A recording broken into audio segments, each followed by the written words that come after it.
Welcome to Keeping in Sync with Microsoft 365 for this week, the 29th of August. Just remember that not everything you see here will be released in the timeframe that I specify because Microsoft decided to change their mind, because maybe something needs to change or there's just too many things coming down the line, or your organization may turn something off or simply not turn it on. Now, if you're not familiar with Kaizala, it's effectively WhatsApp for Microsoft 365.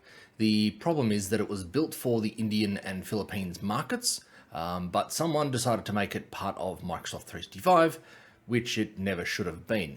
In any case, it was announced actually several years ago that Kaizala would be stripped for parts and merged into Microsoft Teams. And now Microsoft have actually finally re-announced that with a death date of August 31st, 2023. So if you're using it, time to switch. Now, if anybody is utilizing the Trello or YELP add-ins for Outlook apps, unfortunately, they'll no longer be able to, as the app will be disappearing from the store and also will stop functioning after December 15th, 2022. YELP, obviously mission critical for work purposes, but also probably actually Trello. The add-in, while it will go away, however, it will not actually impact any data in Trello itself if you're using that, only the integration with Outlook.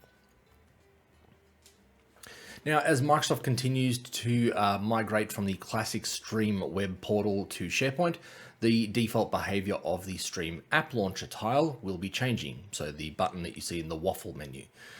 Now, if IT have left it at the default setting of automatically switch to Stream on SharePoint when recommended, and you see the classic Stream portal, then sometime between mid-October and mid-November, this will actually switch over to using the SharePoint version of the Stream portal. However, it's actually not that simple, as your content won't be automatically migrated over and you won't be able to access the old Stream portal without manually typing in the web address. So speak to your IT team if this is a concern, if you've got lots of content in that old Stream portal that you'll still need to access or share or migrate over. So yeah, speak to them before mid-October, as they can stop it from automatically being switched over.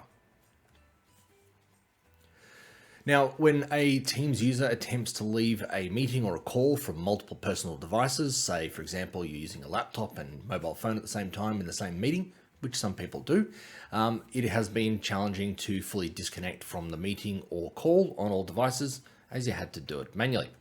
Whereas with this new feature, there'll now be a new option when you're ending the meeting and it detects that you're on multiple devices, and it will effectively display the option or prompt for you to leave the meeting from all devices when selected, or just the device that you're on right now. This is rolling out early August to early September. Yes, I know it's not early August right now, but that's what the post said on the 29th of August. Now, currently all file downloads from Microsoft Teams go into the downloads folder of your computer, whereas Microsoft is now releasing a new feature that will enable you to choose your preferred download location, or when downloading the file from Teams, to specify a separate download location every time you actually download a file. Now, to enable this, you'll simply need to access the setting from within the Files section of the Microsoft Teams desktop application setting menu. This is rolling out early September to late October. Now, today in Teams meetings, users can select the spoken language and the live captions will be in the same language you selected. However, this new feature being released will allow it so that when users turn on live captions, they'll also be able to see the menu options for live translated captions in the subtitled menu. Now, by selecting any translation language, users will see the translated caption in the language that they selected. The spoken language is actually that is selected for everyone in the meeting, while the translation language of the live translated captions is selected only for the individual user. So you can see it in a different language if you like. This is rolling out mid-September to early October. Now, apologies for the graininess of the screenshot, the best that I had to work with. Microsoft Viva Insights is introducing new recurring time booking options to make it easier to take regular breaks during the workday, protect time to meet weekly learning objectives that you've set for yourself, and also have daily time to catch up on emails and chat messages. These booking options will be accessible to the user through the briefing email sent at the end of the week, as well as through the Viva Insights app in Teams. This is rolling out late August through to mid-September. Now, you've already had some of the features now, but this is simply consolidating the two.